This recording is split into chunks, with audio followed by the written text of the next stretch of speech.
How many more do we intend to gather to us? This ship is not the galaxy. There is only so much room. Then prepare for an army, I think, for it seems many more will come in time. They will follow you because you are a leader. Their kind always needs such, even when the figure deserves no such obedience. Do not cloak one word within another. Friends. Do friends not follow? Do friends not form a hierarchy of their own, no matter how small the circle? I am too old for friends, and when the years settle upon you, you will dispense with such words as well. Because I am not blind, that is why. I see what they see, hear their voices when they speak to you, and notice the change when they speak to others. I know many things, and I know what I am not. I am no leader. I speak with a voice that will never move others. I speak with a passion that goes unheard. They obey you because you are a leader, and perhaps something more. Have you noticed what has been happening? Have you felt it in them? They echo you, either fighting or surrendering to their feelings, their loyalty, their duty. Your mere presence serves as an example to them of something to uphold or something to fight against. Watch them carefully, see their patterns, and recognize the strength in it. Influence can be a weapon, one that you may need before your journey is done. Good, and then act upon it. It is a powerful tool to motivate others. That was Revan's way, I believe. It was a strength. A discussion, perhaps, for another time. Ask, and I will answer.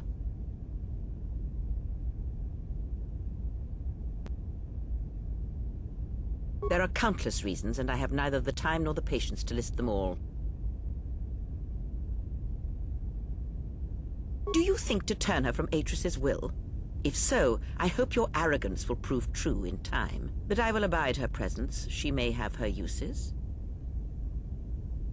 Because Atris is a threat, and as much as she would try to use us against you, so may we use her servants against her. Do not see every enemy as an enemy. See them instead as an ally, whether they realize it or not. This situation may yet work to our advantage. Good.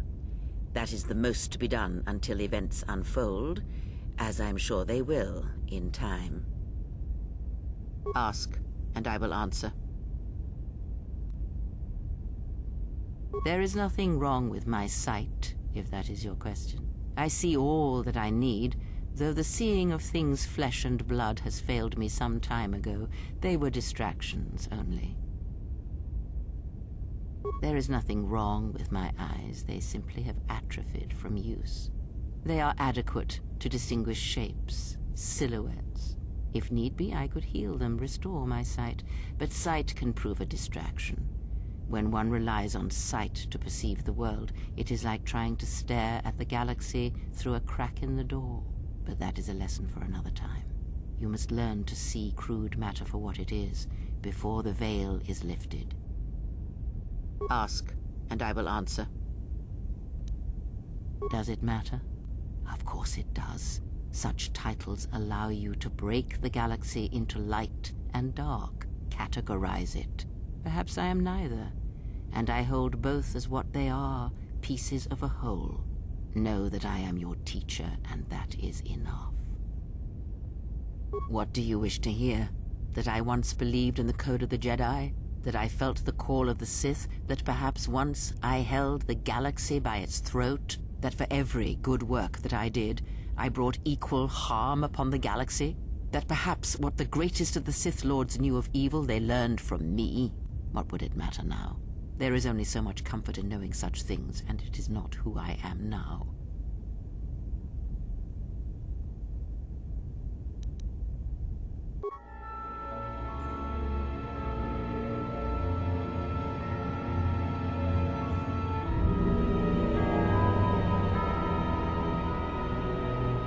There are dark places in the galaxy where few tread, ancient centers of learning, of knowledge, but I did not walk alone.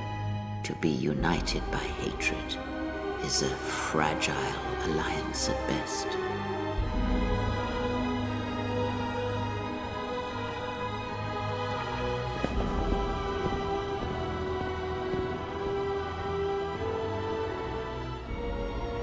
But my will was not law.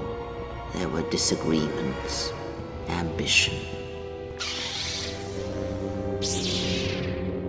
and hunger for power.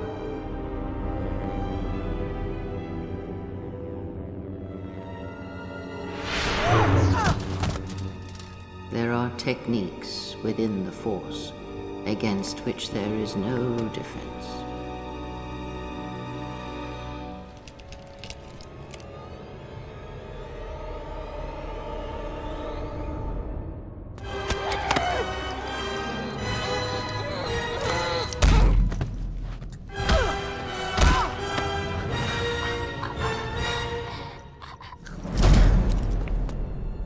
I was cast down, stripped of my power, exiled.